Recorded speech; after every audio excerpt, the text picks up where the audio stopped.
नमस्कार मैत्रिणींनो, माझ्या व्हिडिओमध्ये मी तुम्हाला नेहमीच गावाकडचं काळं तिखट असं म्हणते. तेच हे काळं तिखट किंवा चटणी म्हणा याला, याचीच रेसिपी आज मी तुमच्यासाठी घेऊन आलेली आहे. ही चटणी चवीला फारच छान लागते. अगदी चपातीबरोबर नुसती चटणी आणि तेल जरी घेतले तरीसुद्धा जेवणाची लज्जत वाढते आणि 2-2 वर्ष अगदी आरामशीर टिकणारी ही चटणी आहे. चला तर मग रेसिपीला सुरुवात करूया. यासाठी मी 3 प्रकारच्या मिरच्या घेतलेल्या आहेत. चटणीला तिखटपणा येण्यासाठी मी इथे 250 ग्रॅम लवंगी मिरची घेतलेली आहे. कलरसाठी काश्मीरी लाल मिरची ती देखील 250 ग्रॅम घेतलेली आहे आणि मीडियम तिखट आणि ग्रेव्ही करताना त्याला दाटसरपणा यावा यासाठी जळगाव चपाटा ही मिरची घेतलेली आहे. मिरच्यामध्ये तुमच्या कोणत्या आवडीची मिरची आहे ती तुम्ही घेऊन हा मसाला तयार करू शकता. तसेच मी येथे अर्धा किलो कांदा घेतलेला आहे.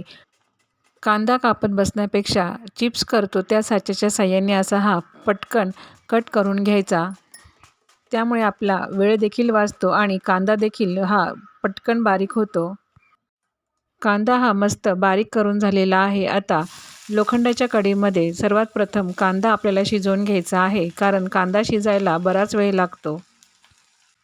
कांदा हा व्यवस्थित शिजला जावा त्यासाठी थोडेसे मीठ देखील टाकून घ्यायचे आहे.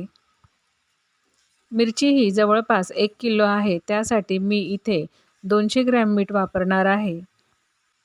कांदा शिजत आहे तोपर्यंत आपण बाकीच्या मसाल्याची तयारी करून घेऊयात. मी इथे 150 ग्रॅम खोबऱ्याचे काप करून घेतले. त्यानंतर 250 ग्रॅम अद्रक घेतलेले आहे, त्याचे देखील बारीक तुकडे करून घेते. अद्रक वापरण्यापूर्वी ते स्वच्छ धुवून थोडेसे उन्हामध्ये वाळवून घ्यायचे, म्हणजे त्यावरती पाण्याचा अंश हा अजिबातच राहत नाही आणि त्यामुळे मसाला खराब होण्याची अजिबातच भीती नसते. इथे आता मी धणे भाजून घेत आहे. धणे हे 100 ग्रॅम आहेत किंवा कपाच्या सहाय्याने जर घेतले तर 1 कप धणे तुम्ही घेतले तरी देखील चालेल. मसाला तयार करताना लवंगी मिरचीचे प्रमाण तुम्ही तुमच्या आवडीनुसार ठेवा. मसाला जर जास्तच तिखट हवा असेल तर लवंगी मिरचीचे प्रमाण हे वाढवा. धणे आपल्याला अगदी थोडाच वेळ भाजून घ्यायचे आहे. धणे भाजून झाले आहेत. आता 50 ग्रॅम जिरे, 50 ग्रॅम मोहरी, यानंतर 20 ते 25 ग्रॅम बडीशेप, हे तिन्ही साहित्य आपल्याला भाजून घ्यायचे आहेत. तसेच यामध्ये जवळपास 10 ग्रॅम तेजपान हे देखील मी भाजून घेते. हे सगळे सामान भाजत असताना एका बाजूला आपल्याला कांदा हा हलवत राहायचा आहे, तो अजिबातच जळायला नको. यानंतर खोबरे देखील येथे भाजून घेते. खोबरे मीही 150 ग्रॅम घेतलेले आहे. पहा, कांदा भाजता भाजता जवळपास 25 मिनटं झाले आहे आणि त्याचा रंग देखील बदललेला आहे. आता याच कांद्यामध्ये मी अद्रक देखील टाकून घेतलेले आहे. ते सुद्धा एक 5-7 मिनटं छानपैकी शिजवून घेते. कांदा भाजत असतानाच यामध्ये मी थोडे हिंग देखील टाकून घेतलेले आहे.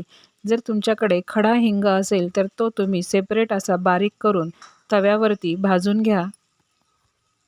अद्रक टाकल्यानंतर 250 ग्रॅम लसूण देखील सोलून मी यामध्ये टाकलेला आहे. तो देखील आपल्याला 2-3 मिनटे शिजवून घ्यायचा आहे. अद्रक आणि लसूण हे शिजवून नाही टाकले तरी देखील चालतील. अद्रक लसूण शिजत असताना यामध्ये 2-3 चम्मच मीठ टाकून घेतले. आता हे 5 मिनिट शिजवून घेते.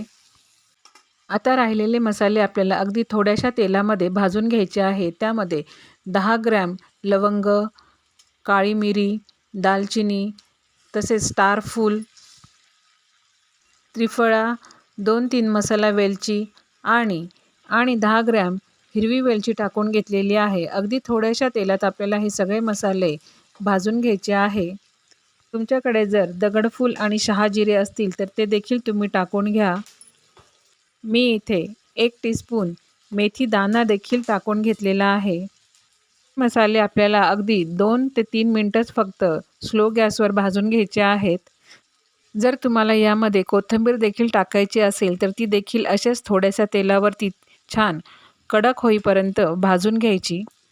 कांदा लसूण झाला आहे. आता त्यावरती मी अर्धा कप वाळलेला कढीपत्ता देखील टाकून घेतला. देखील आपल्याला 1 मिनिटासाठी परतवून घ्यायचा आहे. सगळे मसाले भाजून झाले आहेत. आता 50 ग्रॅम तीळ देखील मी तव्यामध्ये भाजून घेते. तीळ ही पटकन भाजली जाते, त्यामुळे ती सेपरेटच भाजून घ्यावी. सगळ्यात शेवटी आता यावर मी 1 मूठ भरून कसुरी मेथी देखील टाकून घेतलेली आहे. कसुरी मेथी आणि कढीपत्ता अगदी ऑप्शनल आहे. तुम्हाला हवं असेल तरच तुम्ही ते टाका. सगळे मसाले हे छानपैकी परतवून झालेले आहेत. ते गार होत आहेत तोपर्यंत आपण मिरची बारीक करून घेऊयात. मिरची ही छान अशी कडकडीत वाळलेली पाहिजे, म्हणजे ती पटकन बारीक होते. पहा, मिरचीचे असे पटकन तुकडे झाले पाहिजेत. सर्वात आधी मिरचीच बारीक करून घ्यायचे, त्यानंतर सगळे मसाले बारीक करून त्यामध्ये मिक्स करून घ्यायचे. मिरचीबरोबर सगळे मसाले बारीक करायचे नाही, नाहीतर मिरची ही बारीक होणार नाही. पहा, मी ते सगळे मसाले बारीक करून यामध्ये मिक्स करून घेतलेले आहे. चटणीचा रंग देखील हा फार छान आलेला आहे. चटणीचा मस्त असा सुगंध दरवळतोय. पहा, मस्त अशी ही चटणी तयार झालेली आहे. वर्ष 2 वर्ष टिकणारी अशी ही चटणीची रेसिपी तुम्ही नक्की करून पहा. तुम्हाला ती फारच आवडेल. अशी ही रेसिपी आवडल्यास व्हिडिओला लाईक करा, शेअर करा आणि सबस्क्राईब करा. धन्यवाद.